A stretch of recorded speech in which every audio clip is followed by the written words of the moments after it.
Are you fucking kidding me? Danny. Why the fuck won't you play?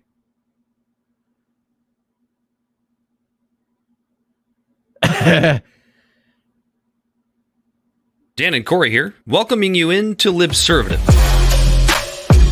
Oh my The great fundamental issue now before our people.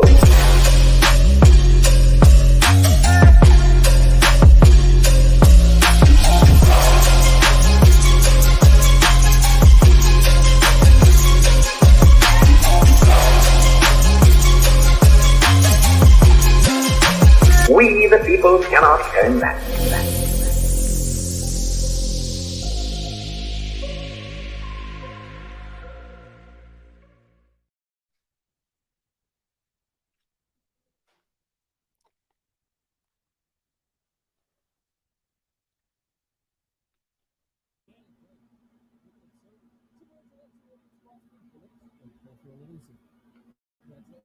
Never mind. Nope, we're cutting it. We're not doing it, Dan. It's acting all dumb. My computer's acting stupid. And you're muted. There we go. Now I'm here. That might have been the worst start. Shitty start. That was actually, we are at 100 episodes in, Dan, and that was like the worst start we've ever had. That might have been the worst start we've ever had, but it's fine. We're here. Everything's good. Everything's fine. We were trying to do something different, and that's what you get when you try to change up a recipe that fucking works. Anyway, he's Corey Walsh. He's Dan Griffin, and we're off to a great start. This is Libservative, intellectual idiots fostering political and cultural literacy. We wanted to show you a fun promo, but, you know, that's not going to happen tonight. So let's just get into what we plan to cover on tonight's show. Corey, we're gonna start the show off by making fun of George W. Bush a little bit in a way that he certainly deserves. We are going to break down the CNN town hall with Donald Trump and basically tell you exactly why everybody gets the narrative around it wrong. Left, right, center, libertarian, all wrong.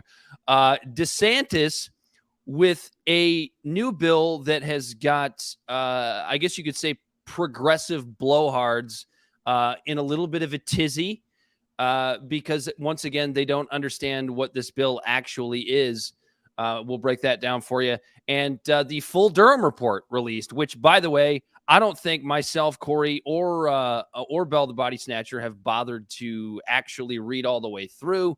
But we have taken notes from the people that actually know, what the fuck they're talking about.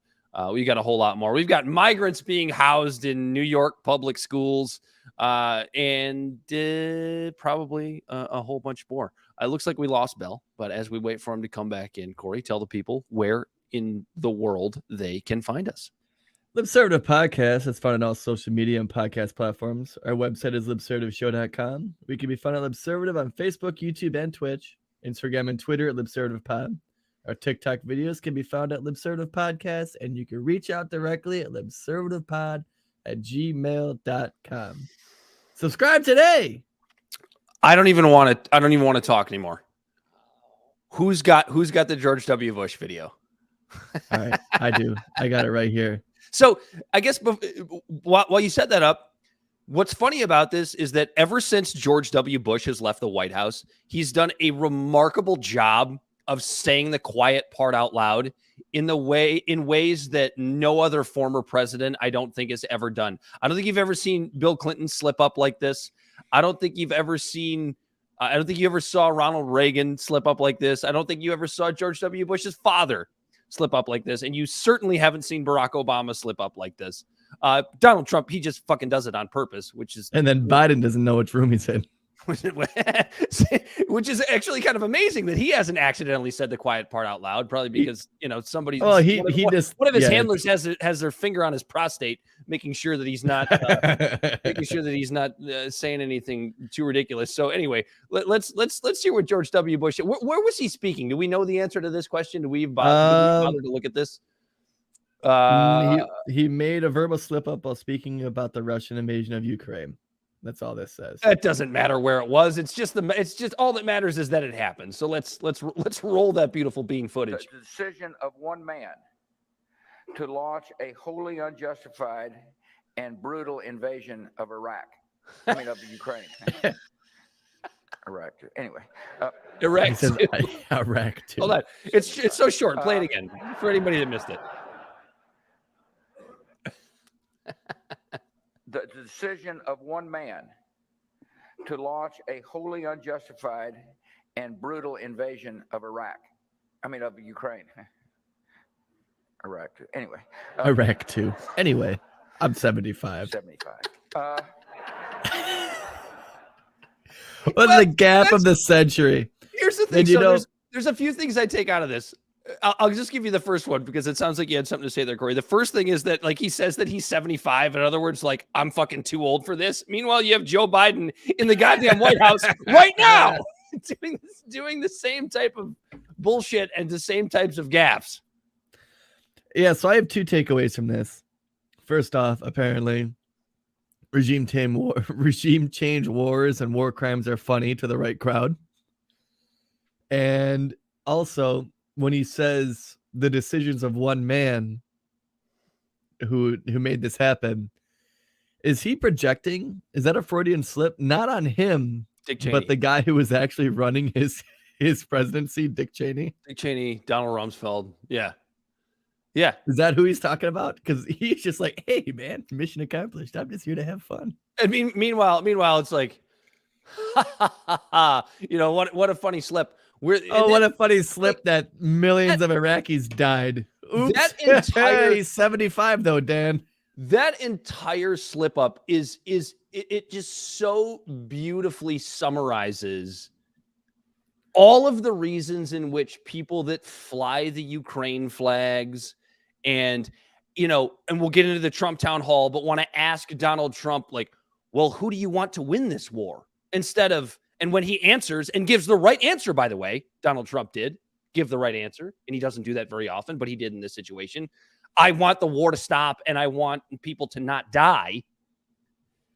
That's what makes all of these folks that support Ukraine so fucking oblivious to the fact that the United States playing the world's police and being the world's bullies is something that has been going on for a long time, has been a bipartisan issue, and is the thing that needs to fucking stop.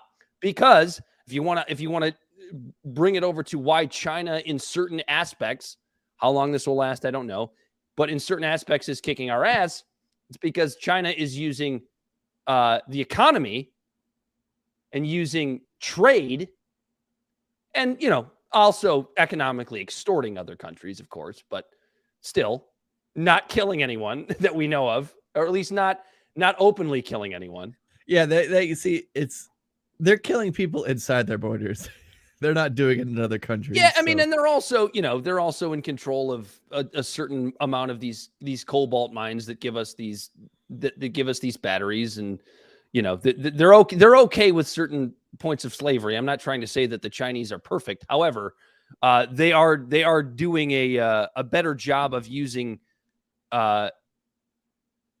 economics and trade as opposed to just bully tactics where we roll in under false pretenses and just take oil from other countries and other regions which we're still doing. What do we occupy still? What does we do it with what does everything. Jimmy Dore always say? Are we occupying what, 2/3 of Syria or 1/3 of Syria? Yeah, and it's not even just oil. And guess what parts those are?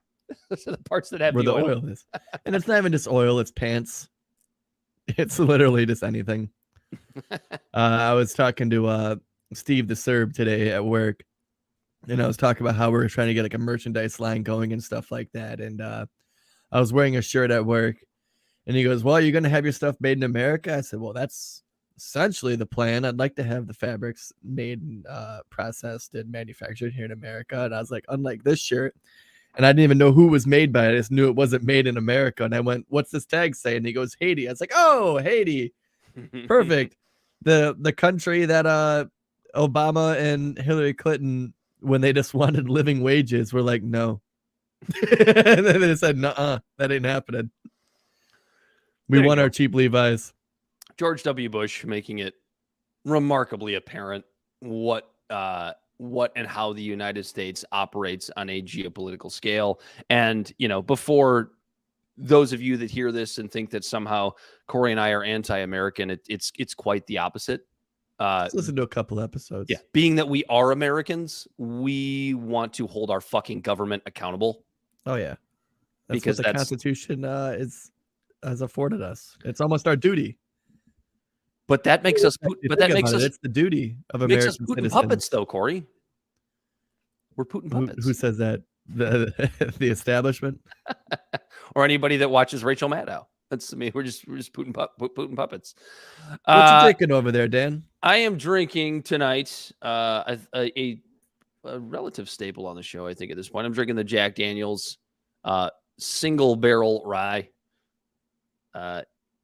One of the better products that the Jack Daniel's distillery has ever put out, in my opinion. I still have not tried their bonded Tennessee whiskey yet. I got 3 buddies that are all whiskey drinkers that all keep telling me, try the bonded, and I have not gotten around to it yet. But I think maybe I'll do that next week. I'll go find a bottle of the bonded, and I'll bring it in, and we'll crack it open live on the show. But for tonight, the single barrel rye from Jack Daniel's is what is in my little taster glass here. Your little what is that? What glass is that called? The snifter or whatever it is? I forget. I don't know what the fuck I call it. My taster glass. Oh, there you go. That's a good name for it. I'm actually over here feeling a little hype, Dan. I'm feeling a little spry. I downed a Red Bull before the show. Well, about an hour before the show, and then during the pre-show preparations, I've been drinking some Soft Parade. I feel like it took you a while to read that can, like you forgot what you were drinking. I didn't know what word I wanted to say after pre-show. My Lethologica. That, and I'm also, well, this might be the explanation, but I'm also drinking some moonshine, and not the bullshit moonshine you buy at the store that just says moonshine on the label. This is copper still untaxed. It comes in one of these bottles. Liquid that I don't have any in my house whatsoever. I don't have any of it. If the ATF is listening, was it made by Corn Pop? It wasn't. It's. We shall call him Corn Pop, so he doesn't catch a case. But it's pretty good. I want to get a hold of some and try to age some. So you're drinking real, illegal moonshine. Not the IL part. No, it's real tax. I don't think it's moonshine. I don't think it's illegal to possess the moonshine, Corey. I'm just saying. I think it's just illegal to distribute. Dan, I don't want to get waterboarded over fucking 10 ounces of moonshine. I'm wondering where I got it from. Yeah, that's when you know the ATF has nothing to do when they're coming to your house. When they're waterboarding Corey, trying to waterboarding you over your white lightning. We have a couple updates. We have a couple updates before we move on. First of all, Daniel Penny, the Marine that is, I guess, being charged for the responsibility of the death on the New York subway just a couple of weeks ago. He's been charged with manslaughter. And I look at this and I go, that kind of makes sense, right? Like I'm not one of these people that, if you listen to this show long enough, I'm not often supporting law enforcement, but from a constitutional and legal perspective, he was responsible for the death, even if it's accidentally. So, it makes sense that he's charged, and going to trial makes sense. And it's going to be up to the prosecution to prove that, Daniel Penny was responsible in that situation. So that's the update. I don't know if you have anything to add to that, Corey. No, I don't, but it's interesting because even I like how the narrative is swiftly moving away about it being a race issue. Even what's his face on Twitter, Brian Krasanstein or some blowhard that's on Twitter. He actually said, he goes, this isn't ultimately like, he in one tweet he said something about how this isn't definitively immediately a race issue. Because, and it's basically on par with what I said last week. I don't think it's a race issue at all. Just you put Yes, two idiots. I don't want anybody to call me out. I feel like people listening may have noticed that I wasn't saying Jordan Neely's name. Wasn't on purpose. It was actually slipping my mind. Jordan Neely is the man that Daniel Penny is accused of being responsible for his death. And look, at the end of the day, it makes sense. It'll go to trial, and it's going to be up to the prosecution to prove that Daniel Penny was responsible for Jordan Neely's death, and that it wasn't self-defense of himself and also the defense of others, on that subway car. It's going to be a high-profile case, and no matter how it comes out, there's going to be a mob of people that are fucking pissed, regardless of what happens. If he's convicted, it's going to be justice for the BLM grifters, and it's going to be he's going to be a martyr to folks on the right. And and that's why I called Jordan Neely would be a martyr to folks on the left. Yeah, that's why I called it the Floyd Rittenhouse effect. Like, even what's right in front of you doesn't fucking matter. It's never going to make a difference. And by the way, I just a little side note. I came across an article from NBC News that says that Nikki Haley is calling for the New York governor to pardon Daniel Penny in the Jordan Neely subway case. I'm not bringing it up because I give a shit what the fuck Nikki Haley has to say, but I'm looking at a profile of her, and she looks like a old, gross, tattered version of Tulsi Gabbard in this picture. You want me to share it? You want me to show you? I'll show you. Hold on. Yeah, go ahead and share that. See if I can find it. See if I can find it on here. I don't remember how to fucking share my screen. Oh, here we go. God nope, damn that's it. not it. Nope, hold on. I'll get there. I can't fucking do it. Promise? Doesn't want to let me do it. Anyway, Yeah, she looks you like mentioned moonshine. The ATF's all up our assholes. She does, though. She looks tickling prostates earlier. Well, that shouldn't be illegal. What, here we go. tickling prostates? I got it. Here we go. Doesn't she look like a gross, tattered version of Tulsi Gabbard from that profile view? I mean, Don Lemon says she's past her prime. I mean, maybe Don had a point. I don't know. Yeah, if Tulsi Gabbard smoked cigarettes her entire life, didn't surf, do MMA, and work out every day. Right. That's what I'm saying. She's like, it's like and just ate fast food and then puked it up a couple hours later. She's like Tulsi. She's like Tulsi Gabbard's Princess Margaret. She's just the gross party version. the caricature. I knew I'd get there eventually. Anyway, I can make that go away. I don't need to look at that anymore. What was the other update I had? Oh, the other update I had was the fact that I don't need to look at that anymore. Flint, Michigan still doesn't have water. Flint, Michigan still does not have water. East Palestine still has pets dying. Yep. We're gonna do that every week now, aren't we? I love it. Yeah, we have to. And if you want to read up on that after you're done listening to this podcast or watching this show, check out the work of Status Quo. They do a fantastic job of covering those types of stories. And if Status Quo is listening, we'd love to have you on. After the show. After you finish did you want to talk about Twitter at all? Or do we want to get right into CNN? You want to get right into Trump CNN? So what about Twitter? What's going on in the Twitterverse? With Elon Musk, he recently throttled the free speech absolutist advocate, just throttled Twitter in Turkey at the behest of the Turkish government. But why? Because the Turkish government threatened to ban Twitter in Turkey. So here's why I look at this. Here's the way I look at this. And this is where Elon detractors have a good point, which is that I don't know that, and I love Elon. I'm somebody who actually likes Elon, but I don't think he's as principled as the people that were all gung-ho about him buying Twitter initially thought he was. Because if he was that principled, if he was free speech principled, he would have said, okay, Turkey, fine, fuck you. Because what can you do about that, right? Get rid of Twitter, ban it from Turkey. But no, that's not what he did, because he didn't want to lose the revenue that comes with having Turkey.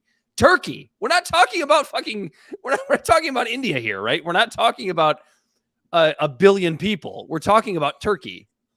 And he even went ahead and said, okay, well, I guess we'll throttle this back because we don't want to lose all of these Turkish users on our platform. So what's the population of Turkey? I don't know. Bell will find that for us. That's his job.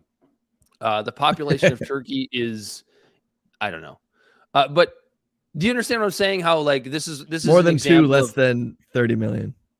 This is an example of Elon detractors kind of being right about he's not really that principled. He's Would you really agree not. with that? Yeah. Oh shit. Turkey has 84 million people. 84 million people. Yeah, that's not that many. I mean, I would say maybe 10% of that uses Twitter. Yeah, in the grand scheme of things, even if they all used it, 84 million people, you're gonna go away from your principles of free speech so that you don't lose those 84 million users? Well, thank God he's got a new CEO in charge. Which we haven't looked into and we're not going to talk about, but we haven't looked into her. I just know she was like a CEO of like some mainstream media corporation. Wasn't it NBC or something like that? I don't know. But maybe she left because she was disaffected. And to be clear, for those listening and watching, we have no clue. 18 million users in Turkey. 18. So for 18 million people, Elon Musk abandoned his principles. And there's what, like 300 million or 400 million that use Twitter, like active users of Twitter. Bad move, Something Elon. like that. Bad move. Bad move. Better start working on Starlink again. Bad move. I saw Starlink the other night, actually. I saw some satellites. I hope it was fucking Starlink. Oh, you would know, because they're literally all in a row. Like, yeah, there was a big row of a bunch of shit going by. Yeah, they go for a while. Because I saw it once up in the Traverse City area. I saw it where it's nice and up dark. in Traverse City, that's where Pete Buttigieg is moving. I'm sure he's there by now. Has he moved there yet? I don't know. Let's talk about this CNN Trump town hall, because this is the thing that the mainstream media, I don't even like using that term anymore. The corporate media has made you believe is the worst thing since that has ever happened since Trump was elected. Unless, of course, you work for CNN. But the narrative behind this is so fucking wrong, right? Because what do we want out of our media? Like, what do most people say that they want out of their media? They just want truth. They just want the news, right? At least the folks that you and I talk to, Corey, the circles that we are involved in, know that most of what we're getting out of the news is bullshit. So I'm actually going to give CNN a little bit of credit here. I'm going to give them credit for the wrong reasons, but I'm going to give them credit anyway. I'm going to give them credit for having Donald Trump on. Why?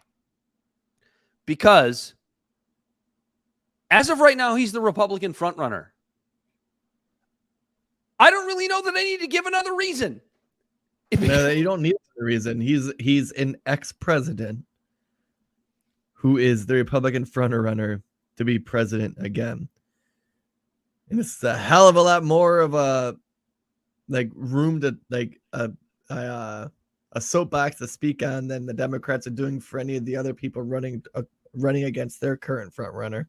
And how do they expect, the folks that are coming out against CNN, right? So obviously you got the MSNBCs, you've got fucking AOC opening her big ass mouth again, talking about how this is dangerous. This was just an opportunity for Trump to go out and spew election lies and whatever the hell else is supposed to be the danger to democracy. But the reality is, so they talk about how platforming him was just wrong, lies, racism, yada yada yada, whatever the buzzword that you want to use is. But at the end of the day, he's still the Republican frontrunner. And if you're going to attack CNN for having him on, attack them for the right reasons. Okay, so what are the right reasons? The right You reasons want my right are, reasons? Oh, I'll get yours because you might have some that are different than mine.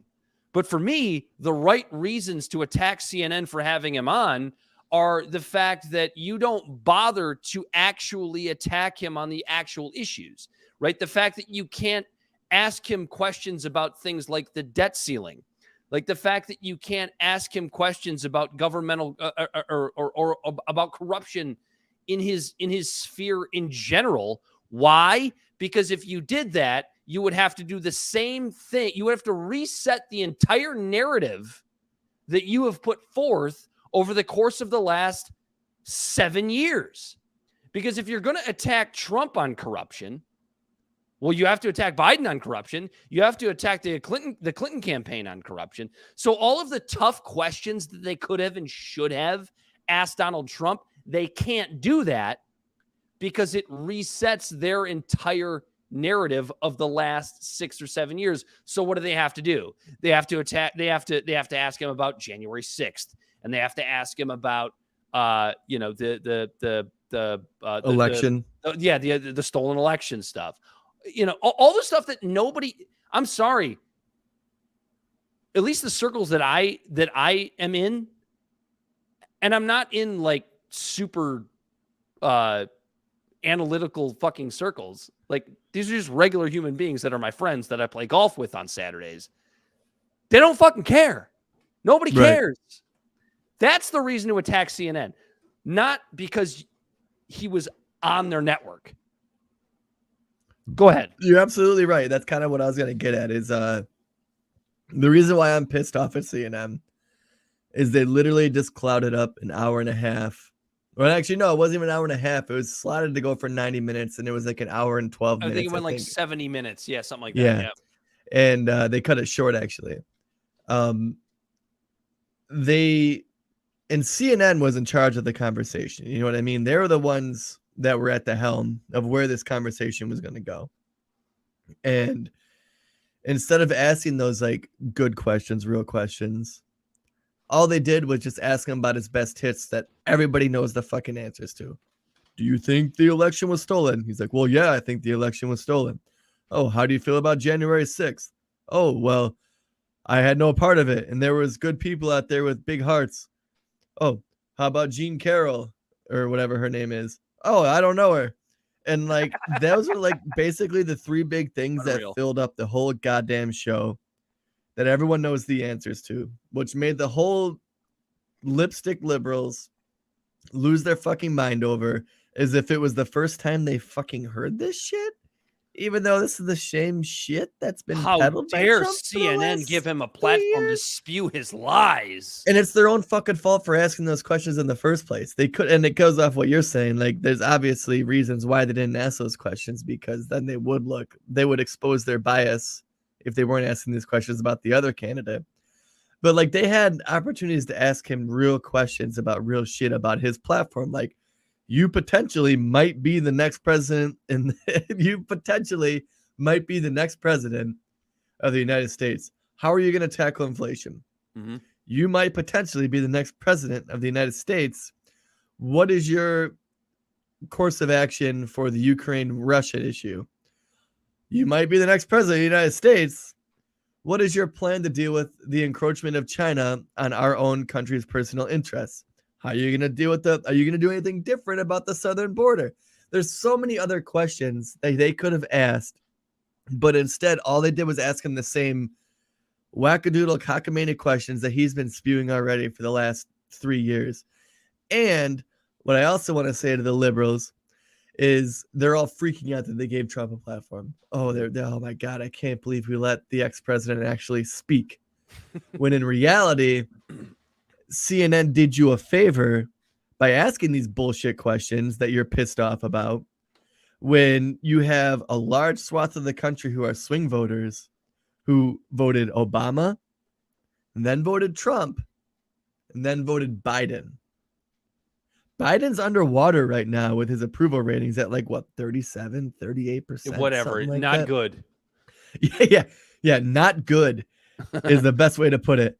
And all they did was solidify anyone who was on the fence about not liking Biden, who's in that 70 or 68% who doesn't like Biden, who might be on the fence, like, my pocket, Trump was a piece of shit, but my pocketbook looked a lot better under Biden.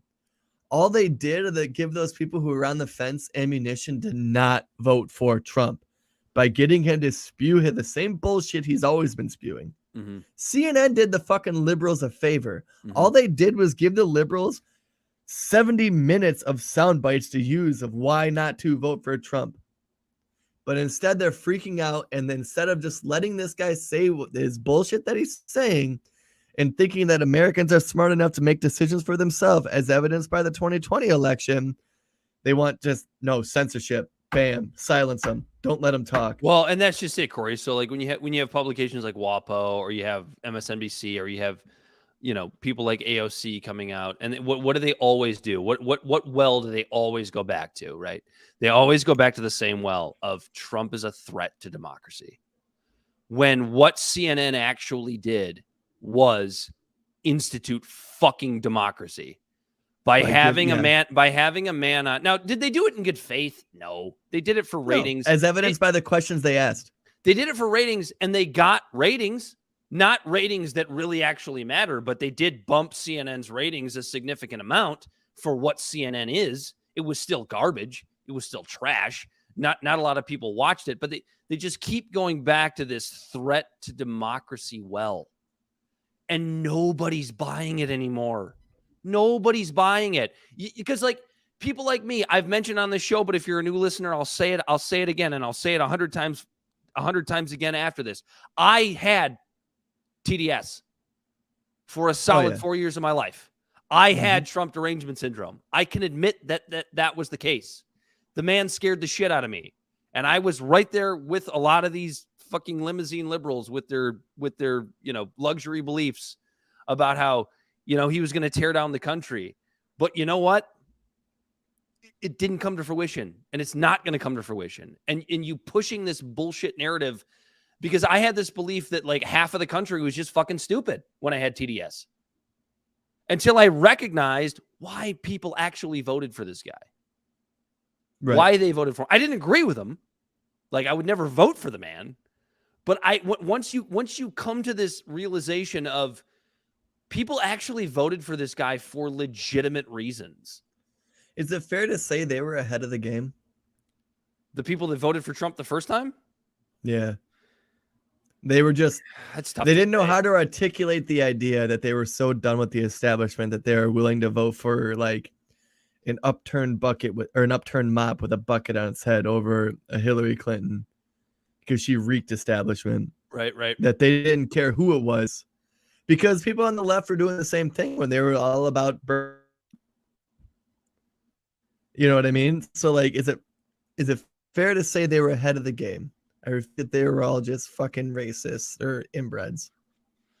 I see. I don't know that that's true, and I'll say that because you brought up. I mean, a large swath of his was, like, I'm not going to use the term deplorables and put people in baskets. Right. I know what you mean. He did have voters who were like that, but I don't. 80 million Americans aren't fucking inbred idiots. You know what I mean? A lot of them are self-serving interests. I won't say they were necessarily ahead of the curve, because we did have Bernie on the Democratic side, and I feel like but he was painted by left and right wing media as a socialist. I was going to say Trump had a way to kind of get around that. Like Trump's just a better marketer. That's why he was. But we've talked about this before, Corey, and we've talked about this with other people that we've had on our show. Like, the reasons that people voted for Bernie are actually very similar to the reasons that people voted for Trump. Like the Bernie people, Bernie people and the Trump people, at least in 2016, maybe not so much in 2020, but definitely in 2016, the Bernie people and the Trump people actually agreed on a shitload of things. A lot of things. And so, Bernie just fucked up and ultimately cucked out to the establishment. Trump was never going to do that.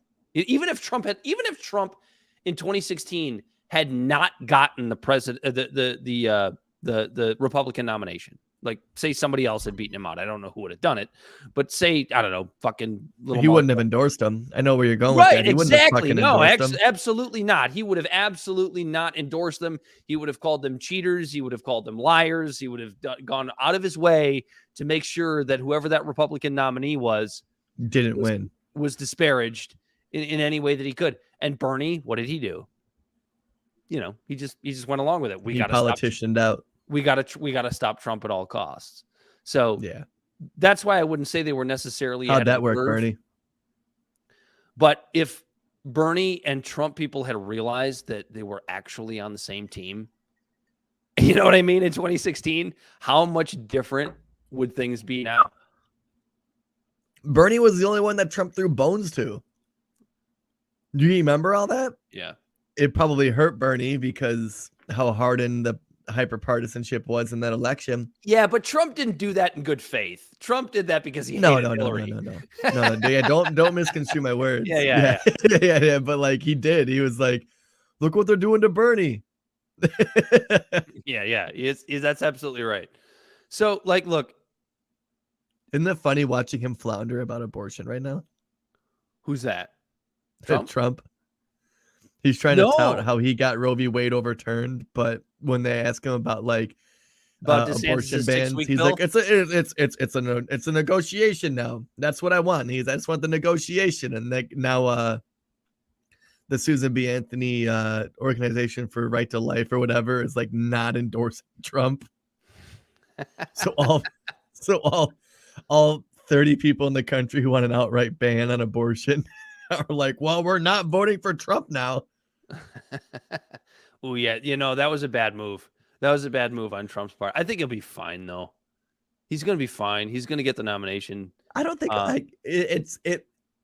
that's the thing that's about Trump, man. It's so weird. He just has a pulse on the nation. He knows it'll be political suicide if he agrees with like outright bans. It's why I made the joke that I don't think I made it on the show, but I made it with a buddy, is that you and I and Bell the Bodysnatcher, actually, we don't even do a political podcast. We do a fucking wrestling podcast because that's what politics is. Wrap up on the commentary. Yeah. It's the WWE. And who, I mean, that's what Trump is, man. He's a WWE character. He literally was. You know that, right? I know that. Yes. Yeah. In fact, here in Detroit at WrestleMania, I think in 2006, was that the time he shaved Vince McMahon's head? Yeah. No, like he's a WWE character, and like he gets it. And that's what politics is. And it's entertaining, but also really sad. Yeah. He's a wannabe Rat Pack type guy who just wants to be liked by everyone. He's a wannabe Frank Sinatra, Dean Martin type guy. But if you don't like him, you're sits up there with the glass and is all sloshed on the stage, and he's like, take my wife, please. You know, and like just making these old 51-liners and jokes and zingers, and he's great at it. But you mix in politics of it, and what that does is it makes it very, very polarizing. Took my wife on vacation.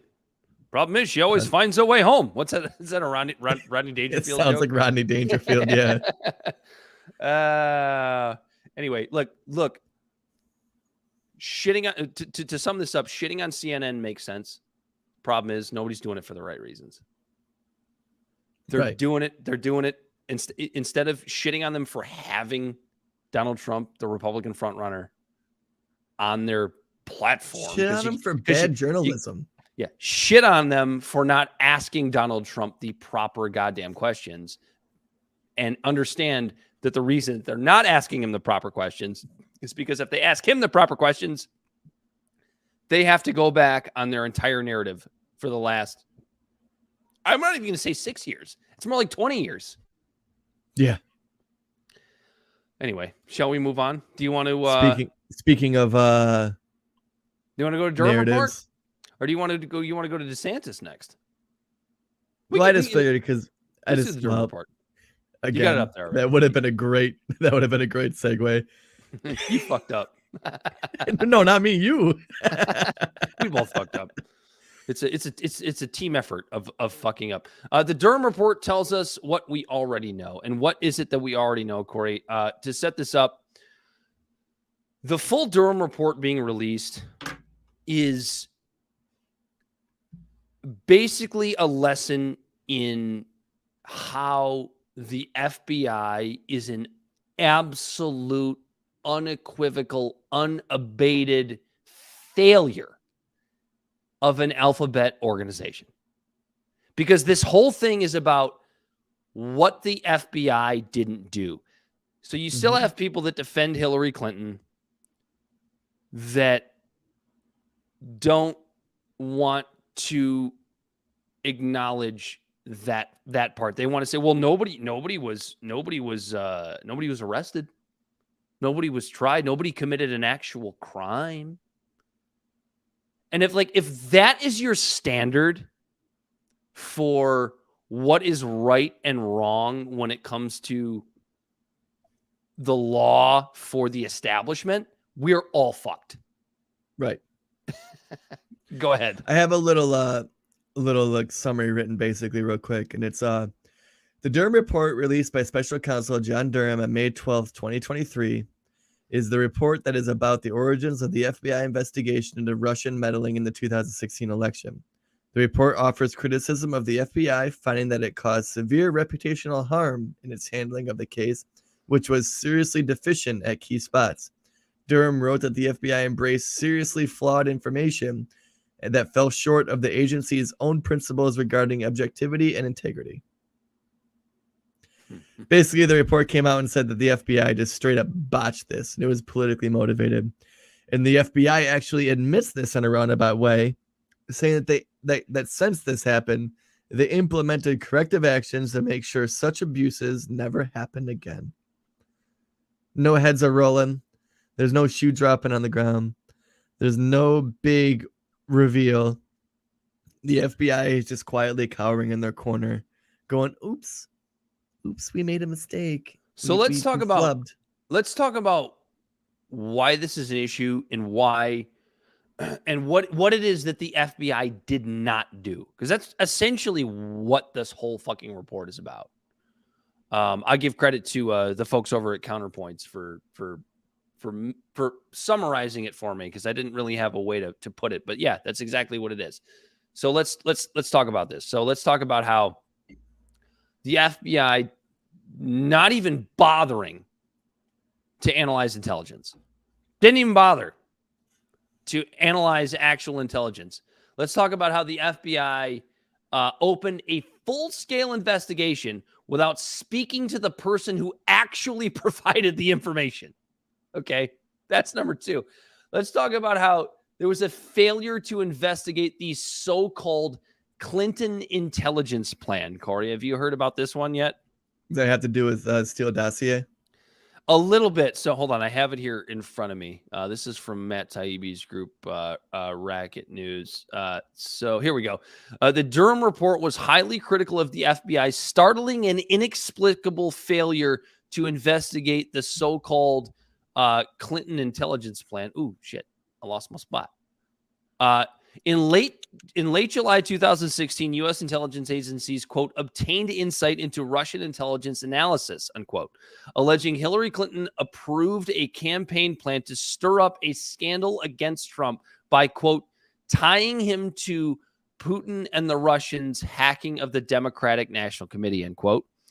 The then CIA director, John Brennan, thought the information was important enough to brief the president, Obama at the time, Vice President Biden at the time, Attorney General, the Director of National Intelligence, the FBI Director, and other senior officials. On September 7th, 2016, U.S. intelligence officials forwarded an investigative referral to James Comey and Peter. Is it Strzok? I never know how to pronounce that guy's name. But the two have said they don't recall hearing about it. Numerous others at the FBI were informed about it, and the report said, the report concludes the FBI, quote, failed to act on what should have been, when combined with incontrovertible facts, a clear warning sign that the FBI might then be the target of an effort to manipulate or influence the law enforcement process for political purposes during the 2016 presidential election. Yeah, it's a mess. It's frustrating. And what really pisses me off about it is how they just went after this on a whim. And I was mentioning this again to Steve DeSerb today at lunch at work. We know Trump was a piece of shit. He wasn't a great president, all of that stuff, right? For 3 years, he was on a back foot claiming, oh, witch hunt. And the same shit just drove away the divisiveness in our country to where it just put a shot of steroids into the hyperpartisanship in our country, to where if this bullshit wasn't happening in the first place and the FBI took pause and did their due diligence, yeah, would Trump still been a shitty president? Possibly. But there might not have been nearly as much divisiveness in our country and amongst the common people. Well, that's how you know, but that's how you know. Off. That's how you know it was politically motivated. Right? Because if the FBI had just done their job and gone, yeah, there's not anything to this. Well, now what you have is you're going to have CNN and MSNBC and all of the more liberal publications. Now they're going to start shitting on the FBI. And the Democratic Party doesn't want that. No. The Democratic Party wants the FBI on their side. You know what the craziest thing about all this is too? Is when I heard Jake Tapper on CNN actually utter the words that Trump has been exonerated. Well, I'm so glad you brought that up, dude, because that brings me to my next point, which actually ties our last two topics together, right? What was the last one we talked about? CNN and Donald Trump need each other. Everybody wants Trump to be the nominee, at least the nominee. I actually have a conspiracy that some actually want him to be president again. Why? Because Trump is a money maker. He's a money maker. He is going to bring you ratings. He is going to, he's going to give the limousine liberals a new excuse to take to Twitter and the internet and have something to write about and shit on. And they love him. They love him. Do you remember Facebook, like 2016 to 2020, and then how it just stopped when Biden came in? Yes. Facebook, all the social media was just fucking lit when Trump was in office. Yeah. Oh, dude, I used to get so fucking aggravated with him. And I'm not putting myself above myself, because I'm sure if he was president again, I would again just get so fucking aggravated with him. Yeah. And you're absolutely right. Like it would honestly, it would make our show a hell of a lot easier. Yeah, we'd have some fun. We're gonna have a blast if he's president again. But that's just it, right? Like I really think it might be that simple, right? Because people want to break it down of like these, into these weird little conspiracy sectors. But it's like, I mean, Trump is just like, say what you want about the guy, and we say what we want about the guy all the time. He's great for business. I mean, is it possible that it's really just that simple? That he's just great for business? He's great for CNN. He's great for MSNBC. He's great for Fox News. He's great for the Washington Post. He's great for the New York Times. He's great for a dumb little show like ours. I mean, how often do we talk about him? He's like, great. Anytime he's even mentioned, like, for example, like just the polarization about it, of like how the left versus right actually talks about it. When the Durham Report came out, Politico, who I think is honestly does really their due diligence to be like nonpartisan, their headline is takeaways from the Durham Report on the Trump-Russia probe. Washington Post comes out with opinion. The Durham Report is a damning indictment of the FBI and the media. Wall Street Journal comes out and says opinion, why the Durham Report matters to democracy. And then you ready for this? The Atlantic.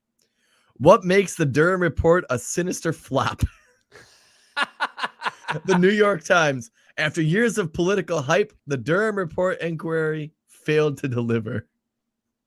They all need it. They all need it. Fucking It'll need just it, dude. because it'll just be 4 more years of going, we're gonna get him this time. We're gonna get him this time. We're gonna get him this time. I swear to God, we've got him this time. They're gonna pull And their every dicks single out. time it makes the next one more and more illegitimate. Yeah, and That folks, when we actually get him on and some that's real why- shit, but no one's Corey, gonna believe it. that's why it's even great for business for folks like you and me, because we sit here and we shit on all of these reasons why continuing to go after Donald Trump for lack of a better term, trumped up bullshit. We sit here and we talk about that while they're grifting off of, you know, the false narratives. He's just great for business. That's He's what I'm saying great for for real. Like, business. let's be honest. Like, if Trump's president again, everyone's going to be interested in politics again. I promise you, we would see a major boost in our viewership. 100% we would. Does that mean we're rooting for Donald Trump? No. But he's great for business. We He's have great for principles. business, We have but for the principles. sake of the country, I do not want to see him president. But that's, dude, it's so funny. Like, But I don't want to see Biden, fucking dementia Joe, that's why if it's the be two of president them, again either. we're just gonna sit back and watch the world burn on this show. And so we hope that you as listeners will join us. But if it is a Biden-Trump election in 2024, which, let's face it, that's what we're looking at right now. Corey and I and Bell the Bodysnatcher, we're all just going to sit here and watch the world burn, and we hope you will join us for every salacious, sexy, tasty step of the way. The last thing I have to sum this up about, you know, whether you're talking about the Durham Report or whether you're talking about, you know, Russiagate from the very beginning, or whether you're talking about P-tapes, or whether you're talking about, you know, false stolen election claims, whatever thing you want to bring up about Trump, the limousine liberal media always likes to point out the fact that Trump has the ability. Actually, you know what? It's not even the limousine liberal media that does this. It's mostly folks on social media, but it's that Trump always plays the victim. And I read somebody that said that today, and I gave that statement some thought. Trump always plays the victim. And I came to this conclusion. Trump always plays the victim, you know, witch hunt, right? You know what I'm talking about. Because people like were involved with this weird investigation with the FBI, or whether it's CNN or MSNBC or WAPO or the New York Times, they continue to give him the ability to play the victim. I'm so glad you said that, because as you were saying this and leading up to your statement, They just keep feeding it to him. The reason why he plays the victim is because the mainstream media gives him the fodder, where he has the ability to be the victim.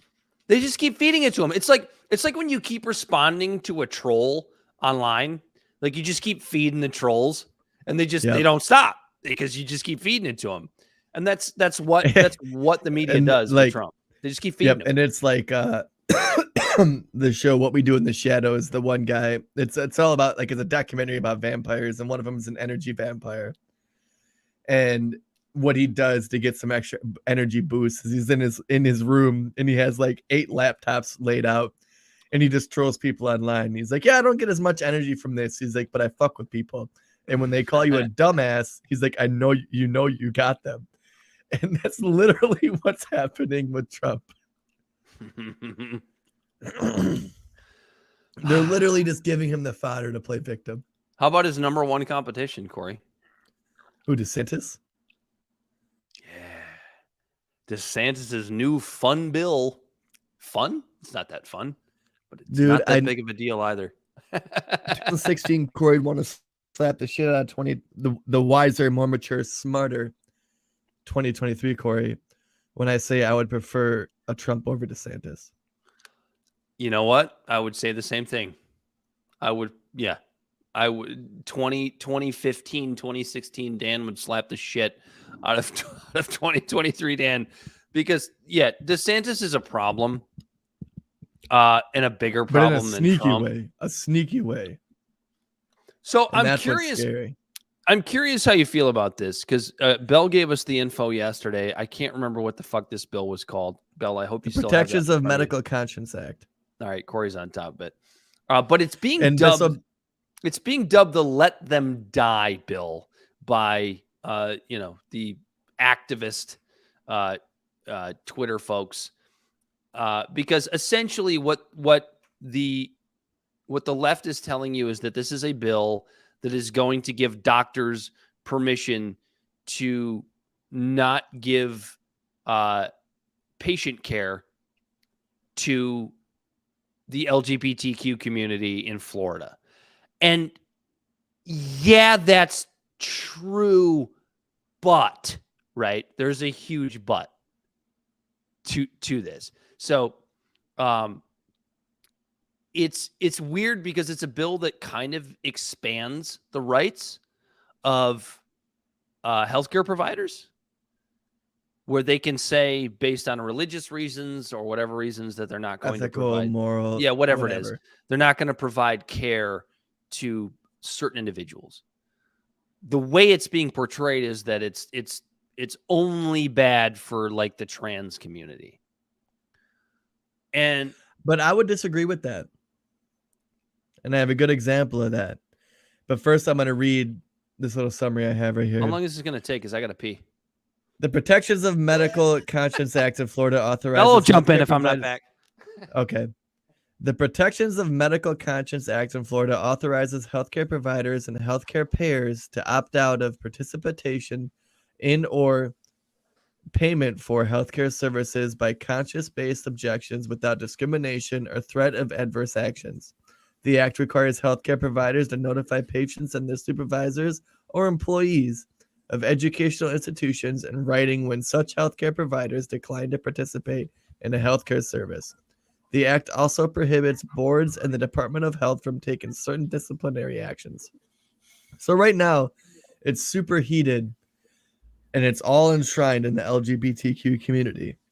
But when I read this, like we always try to train our brains to play the devil's advocate and stuff, because that's what we try to do on our show. And the first thing that comes to my mind when it comes to an idea of this is genital mutilation.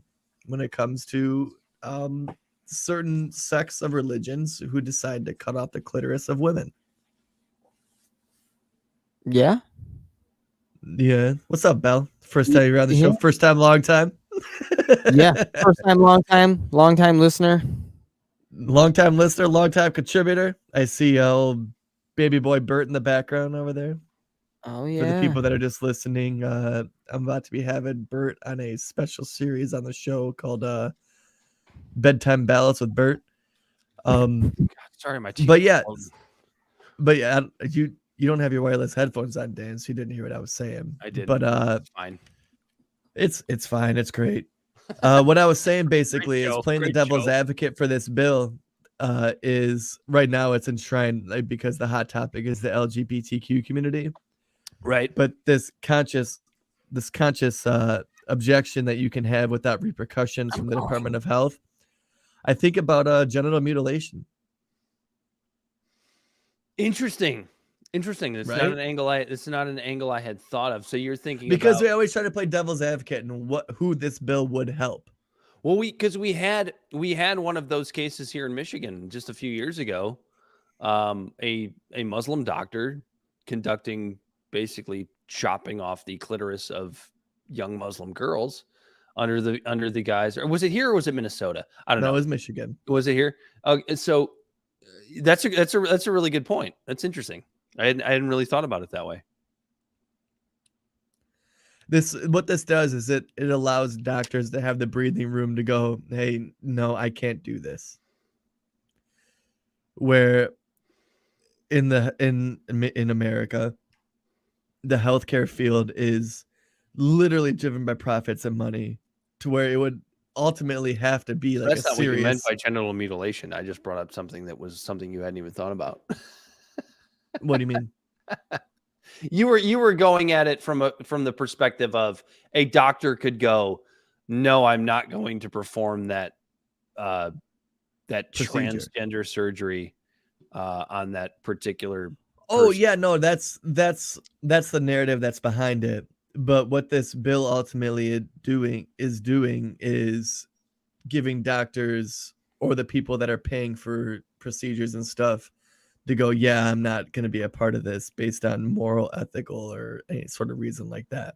Now, granted, this bill from DeSantis in Florida absolutely is in bad faith, and it 100%. absolutely is about the LGBTQ community, which is 100% wrong, in my opinion, when it comes to people just trying to live their life and whether or not the daddy government is trying to influence their day-to-day livings and their personal liberties and things like that.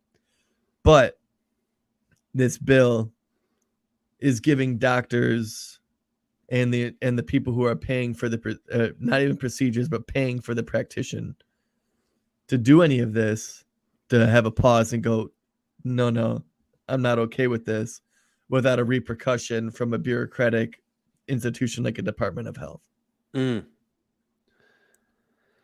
Yeah, God, I can't believe we're both playing devil's advocate on a fucking Ron DeSantis bill. But here we go. DeSantis can suck my dick. Yeah, and I don't mean that hyperbolically. If he might. It's actually really funny. Can I just throw a little side tangent on this a little bit? So I had a really interesting, fun, entertaining political conversation just about a week and a half ago with an old camp friend that I hadn't seen in a long time, who happens to be not only Jewish but also homosexual. And he's a pretty liberal guy, as you would expect.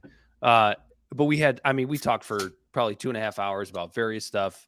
It was a great conversation. I'll give my shout out to Zach. I don't think he's listening, but so Zach and I were DeSantis was brought up, and because I asked him, I go, who do you think is actually, being a liberal guy, who do you think is scarier? Is it Trump or DeSantis? And he said unequivocally DeSantis. Mm-hmm, DeSantis is somebody that's far more scary to him. And he goes, I just want you to know, I think he's a closeted homosexual. I'm like, I thought about it. I'm like, you know what? That kind of makes sense. I'm like, is that because you're not this against LGBTQ rights unless you are secretly gay? He's like 100%. Like he's like that shit doesn't change. Like the people that are most against gay rights are always, like, you think about Jerry Falwell, you think about people like that are just so hateful of, the God hates fags people. I think they're all gay. I think every one of them. I was like, okay, that's fair. It was anyway. Interesting conversation. That's a good take. No, but by the way, didn't Trump already make that claim? Didn't we talk about that about a month ago? Oh, he called Trump a closeted pedophile and homosexual. DeSantis, yeah. He's basically like, you can't take him seriously because he's a fag. No, and that's a good point, because, like, when I think about it, like, there's so many things, like, now at this point we're 3 years away from the Trump presidency, and I would like it if anyone who watches our show or listens to point me out where I'm wrong. I don't think Trump had any serious policies he tried to implement against the LGBTQ community. I mean, outside of, the only thing he really did was appoint conservative Supreme Court justices. But even that, as a liberal, you have to look at, and I had this conversation with my gay Jewish friend, Zach, that I hadn't seen in a long time. And I did not expect him to agree with me on this, being as liberal as he is. Amy Coney Barrett. Mm-hmm. Amy Coney Barrett. I think so my buddy's point was that he thinks that Trump underestimated what a constitutionalist she was.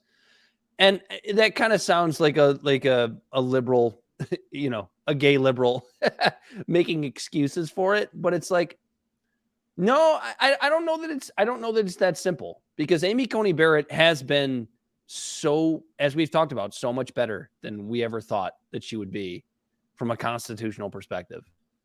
Yeah. And so I actually like her a lot. I didn't think I would like her, but I do.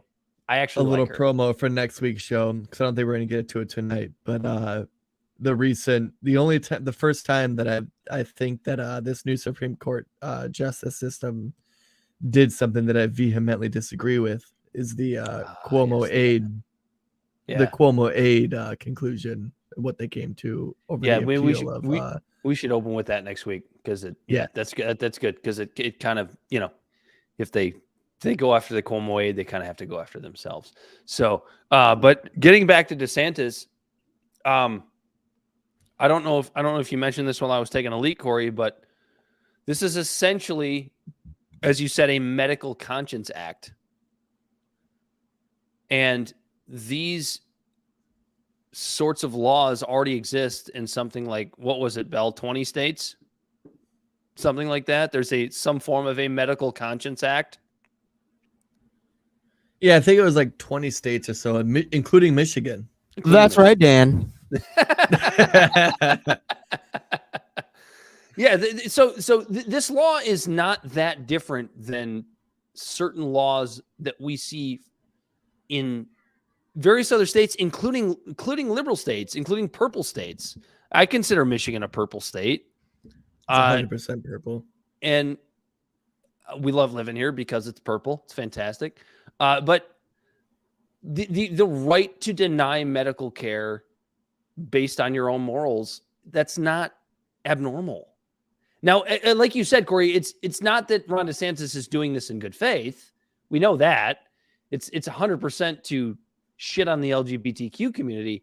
But I think if you're a member of that community, or you are a more liberal person, like, this law is not, it's very much like Roe being overturned, right? So like Roe being overturned, it's sent back to the states. We're seeing more and more that abortion, at least in some form, is supported by the majority of Americans.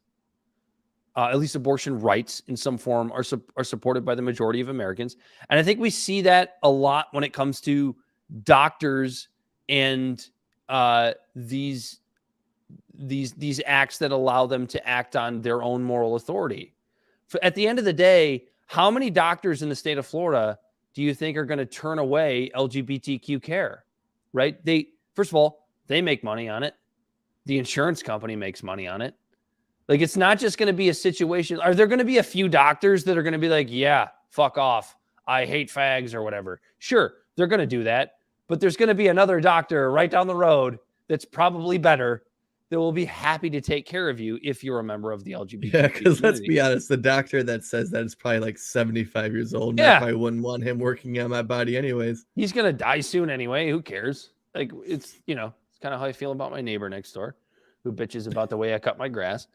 Actually, I feel bad. I feel like she might be dead. I haven't seen her in like 3 weeks. You just look for flies in the window. Dude, I'm not kidding. Well, her son lives with her, so hopefully he like cleared the body out or something. Neither of them are clearly listeners of the show, the Libservative podcast. No. Do we have anything else? We wanted to get to? You want to get to the migrants in schools in New York, and then we can end on that? We can, or do you want to let that one marinate to see the fallout? I guess we could touch on it. We could touch on it. Let's set it up. Let's set it up, Corey. So right now, I'm going to play this video. That's basically giving you the premise of what's going on right now in New York. Because basically what's happening in New York right now is a bunch of migrants are getting shipped up to New York, and New York was propagating itself as a sanctuary city. Well, now that it's actually a sanctuary for migrants to go, a lot of people that live there are pissed. Now to the ongoing asylum seeker crisis in our area, another night of families demanding a new plan from the city instead of housing people inside school gyms. Here is what we're learning tonight. At least 20 schools are now on a list of possible shelters. This comes as Mayor Adams renewed an executive order that rolls back some requirements of the city's right to shelter law. There are now more than 65,000 asylum seekers in the city, and as many as 15 more busloads of people could arrive by the weekend. CBS 2's Ali Bauman spoke with more parents and students tonight who begged the mayor to find solutions somewhere else. Parents packed into PS 172 in Sunset Park Tuesday night to voice their frustrations about the city's plan to house asylum seekers in the elementary school gymnasium. We work and we pay taxes, and our taxes are going to people that we don't even know. Fifth grader Daniel Argueta brought a sign that reads, "It's a learning environment, not a shelter." It's really dangerous for us to be near strangers. I guess if the migrants are going to stay here, I think it's safer for my child to be home. Laura Tapia feels housing people in the gym isn't fair to the students or the asylum seekers. I come from immigrant parents. A bigger space, a safer space would be better for them too. Families have also been protesting outside PS 188 in Coney Island, where people are already being held inside.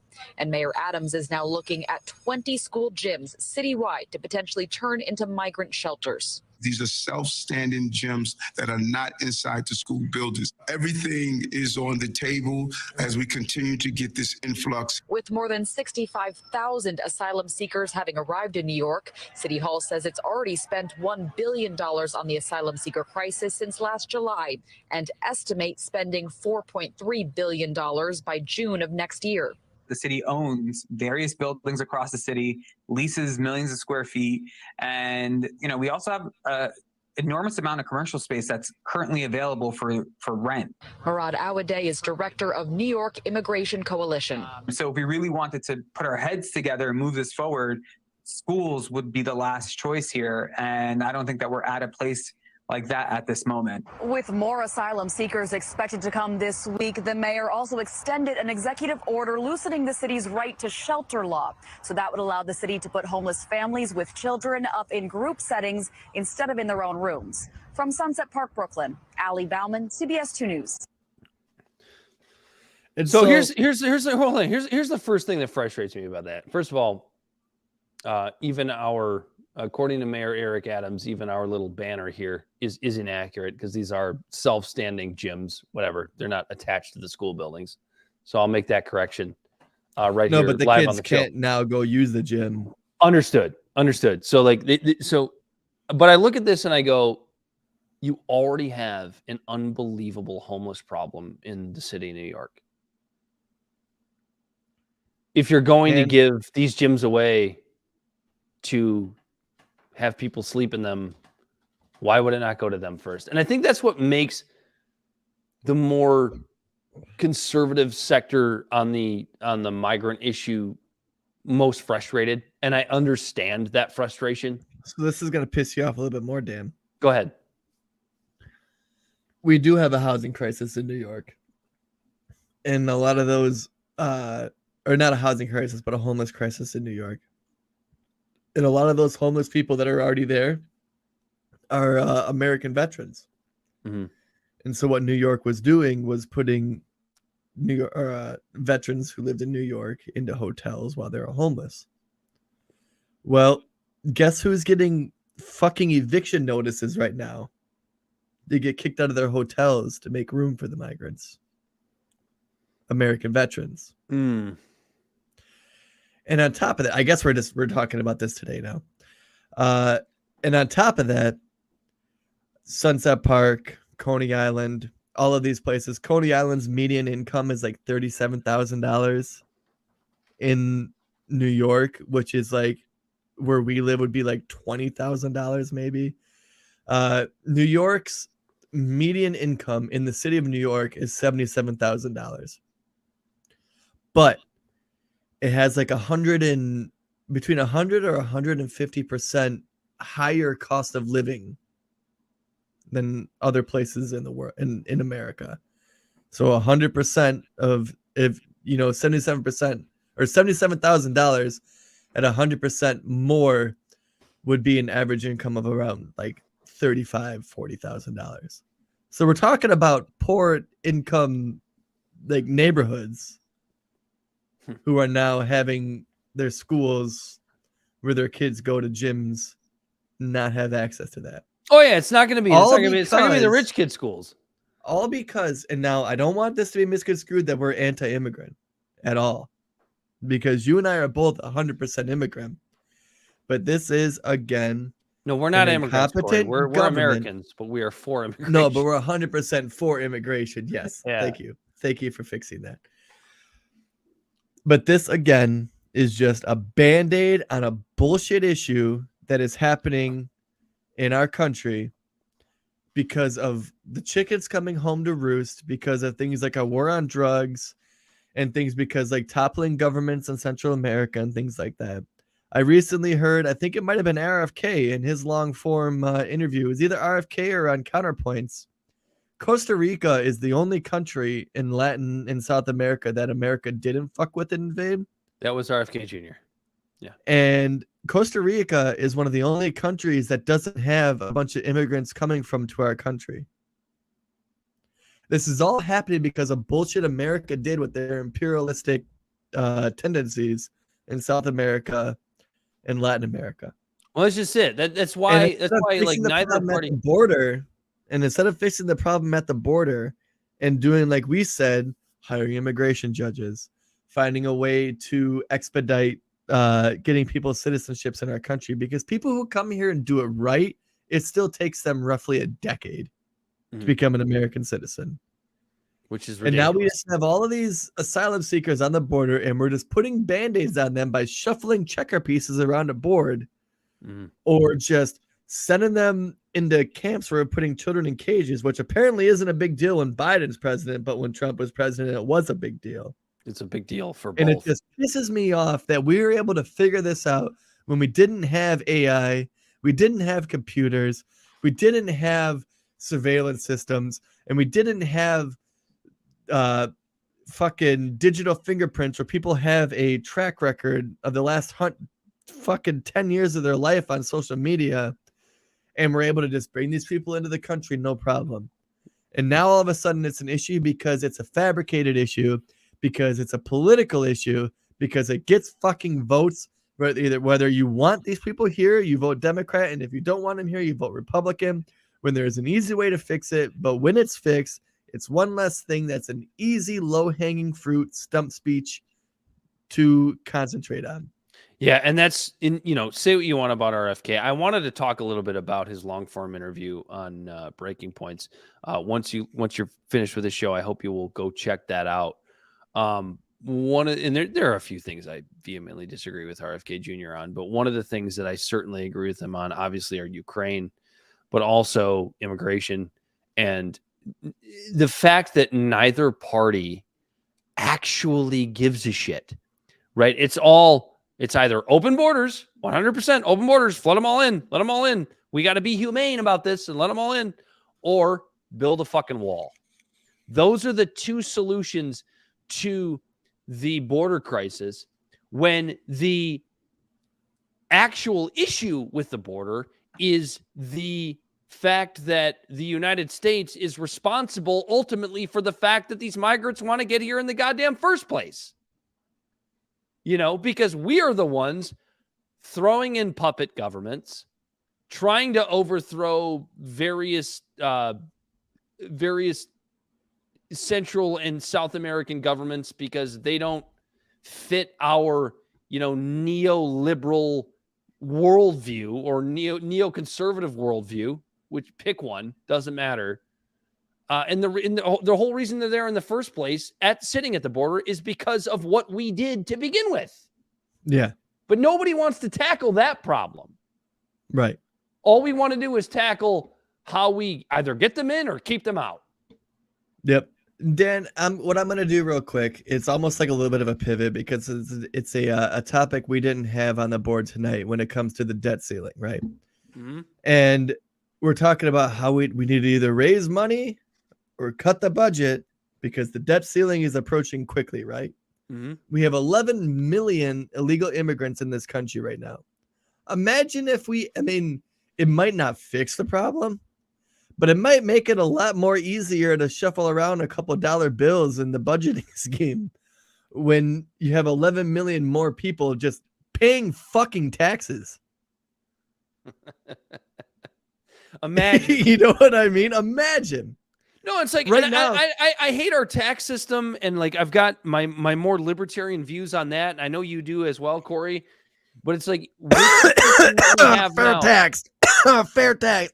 But with the system that we have now, what makes more sense? Making it easier for immigrants to become legal and paying into the same system, the same bullshit system, but the same system that you and I pay into, or paying more tax dollars to round them all up and kick them the fuck out. Dan, what makes more sense? You said that because that's what I was about to get to. What makes more sense at the end of the day? Right. 100%. I would rather save my money and have you let them in to do the things that immigrant workers do. I mean, I don't mean for this to sound like prejudice or anything, but I work in the food industry. I see all these Latino women working in these kitchens. They like what they do, and they bust their ass, and they don't ask for a lot of money, and nobody else wants to do the work.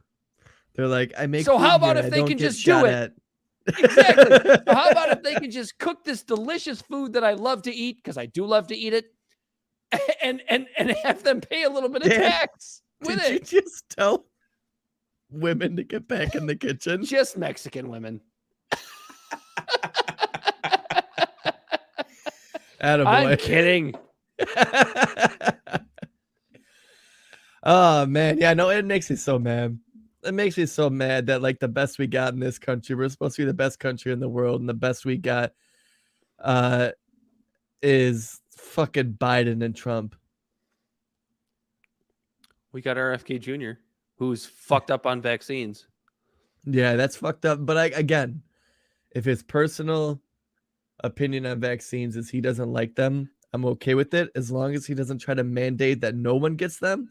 And just that's like just how it, right? I don't want a Democrat to mandate that everyone gets them. So I don't give a shit about your personal fucking opinion on them. So that's just it, right? So when RFK Jr. was on, we'll talk about it a little bit, I guess. So when RFK Jr. was on Breaking Points for a long form interview, I hope everybody checks it out when they're done listening to the show. It was about 52 minutes long. It was an actual long form conversation, not this bullshit 2-minute CNN. Good, you're done. We got to get to commercial bullshit. One of the things that RFK said was that he's for body autonomy. And so even if he's the kind of guy that thinks that vaccines are bad for you, and I'm not talking about the COVID vaccine, right? He's the kind of guy that thinks every vaccine he's old is bad. school anti-vax. Yeah, he's old school anti-vax. Which in weird ways a little bit crazier. But that's true. But if his ultimate view is that it's about body autonomy, which means, hey, if you want a vaccine, go get it. If that view comes before his anti-vax views, then I'm cool with it. And if I was a campaign like manager for him, I would do everything I could in my power to push pivot the body autonomy. To pivot his messaging around that to that right there, because then that would garner votes from a lot of people. And the only issue that I have with everybody that's interviewed RFK to this point is that they haven't. And Matt Welch from the Fifth Column, and he made, because he really doesn't like RFK Jr. It's pretty funny. He made a good point about the fact that nobody's challenging him on the fact that in about 2012 or 2013. RFK Jr. was willing to lock people up for things that they said. Mm-hmm. Now, I'm the kind of person who thinks that like maybe the COVID regime changed him, because I know it changed me. I know the Trump presidency changed me in a lot of ways, made me look at the world very differently. I'm hopeful that it did that for RFK Jr. too, but I really would like for somebody to ask him those tough questions. That's the only thing that's missing. That's the only thing that's missing. As of right now, if I'm voting in a Democratic primary, my vote's going to RFK Jr. as of right now. But I really want to hear him answer that question. That's fair. It's very fair. You got anything else, Dan? No, we had bribery laws, stuff we can save. We had bribery laws. That's a good one for next week. We had Sam Altman testifying before Congress about AI, and we had some more Bud Light stuff. But we can save all that. Maybe we'll never get to it. Who cares? Go ahead. Yeah. So Libservative podcast is found on all social media and podcast platforms. Our website is libservativeshow.com, and we can be found at Libservative on Facebook, YouTube, and Twitch. Instagram and Twitter, LibservativePod, and our TikTok videos can be found at Libservative Podcast, and you can reach out directly at libservativepod@gmail.com. Subscribe today, because that is what Colbert, Oklahoma is doing, because those numbers just keep going. Shout out to Colbert, Oklahoma. Another shout out to Colbert, and then Oklahoma. This might work now. I'm going to give our premiere of the promo on the show. Is it going to work now? I think so. Go for it. It's not working. It's still not working, is it? Why is your audio not working? I don't fucking know. Look at those handsome devils on that screen, though. Look at those hands. You say, look at those handsome devils. Yeah, you can tell I'm hammered. We both look hammered as shit. Anyway, look for the fun promo. Share it with your friends. It's going to be out there. I'm going to drop it this weekend. We lost Bell, by the way. Yeah, he said that he had to go. What? Yeah, he had to go be a father. I'm glad to see he can be with his kids. Yeah. Anyway. So what we've been also trying to do real quick is at the end of the show, what are you consuming, Dan? I am not consuming anything because I am so ready to watch golf all weekend long. It is the PGA Championship. The live players are involved. I got money on the line. I'm a golf junkie. I've been watching the Golf Channel. I've been watching who has a chance to win, who's got a wrist injury, who's got a dick injury, who's striking the ball well at Oakmont in New York. If you're there, we love you. PGA Championship coming up this weekend. That's been my focus outside of this show. Just the PGA Tour. I got issues, man. Like when major championship golf comes up, I'm gone for the whole weekend. Like that's my whole life. It starts at 7 a.m. tomorrow morning as we record on Wednesday, May 17th at about 9 p.m. I'm gonna be paying attention to which one of those guys that swings those goofy sticks has the lowest score over 72 holes. I also have Dan hooked on another little hobby of mine. I think maybe I brought Dan out disc golfing. Hey, I've played before. I just hadn't played in 14 years or 15 years or 37 years. 37 years. Whatever the number was. I'm going to try this one more time. You're going to try to play our promo video one more time. Here we go. One more time. You ready? I'm ready.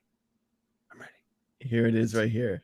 Of course, now it's doing a bullshit load. Dan and Corey here with Libservative. Two intellectual idiots fostering political and cultural literacy. That's right, Dan. Are you tired of the same old partisan chicanery we see day in and day out? Libservative is the perfect antidote to the binary monotony we see festering in our country today. You got that right, Corey. I know I'm sure tired of choosing between elephant poop and donkey poop when it comes to voting and our news outlets. Whoa, Dan. Take it easy with the language, potty mouth. You're right, Corey. Sometimes I just get so daggum frustrated at the state of our politics and culture wars that I get so red-faced. Well, Dan, we're nothing more than two intellectual idiots. Corey, you mean you don't have to be brilliant to have nuanced thoughts and opinions? That's right, Dan. Your opinions and thoughts don't deserve to be silenced and replaced with groupthink. So then, how do I deal with folks that have different views than me? You talk to them. You can disagree with someone respectfully and steer the conversation towards more common ground. You mean I can engage with people and have respectful conversations geared towards the betterment of America and everyone? That's right, old sport. Hey, guys, that's exactly what we're trying to do here on Libservative. Nothing gets past you, Dan. Corey, is it okay to admit that I don't know everything? Not only is it okay, Dan, it's encouraged. If you're tired of the manufactured us versus them mentality forced down our throats, Google Libservative to find us on all social media and podcast platforms. And if you're petrified of the ever-expanding deep state, use DuckDuckGo. Libservative, where two intellectual idiots foster political and cultural literacy. And me. We're so proud of that, Dan. I was watching both of our faces while it was playing. We're both just have this smug look on our face. Do you realize though that Bell in this entire episode? By the way, I just want everybody to know he was here the whole fucking time. He said one fucking thing the whole episode, and it was, "That's right, Dan." That's right, Dan. Oh God, Bell was here the whole time. He was here the whole time. I was watching him. I don't know how much he did, but we're so proud of that video. He had to go be a dad. Anyway, I know what that's like. You already told the people where they can find us, but maybe do it again. I don't know. Oh, I guess I can. Libservative Podcast is found on all social media podcast platforms. That's right, Corey. Our website is libservativeshow.com. And we can be found on Libservative on Facebook, YouTube, and Twitch. Instagram and Twitter at LibservativePod. And our TikTok videos can be found at Libservative Podcast. And you can reach out directly at libservativepod@gmail.com. Subscribe today. Don't forget to tell a friend to subscribe. To subscribe. As podcasts do spread best through word of mouth, that's actually true. Colbert, Oklahoma, another shout out to you for our first live show coming up sometime, hopefully in like 2026. That'd be sweet. Don't pencil that in. Actually, pencil it in. Yeah, you can Don't pencil pen it in. Pencil it in. Because it can be erased. Yeah. Until next time, he's been Corey Walsh.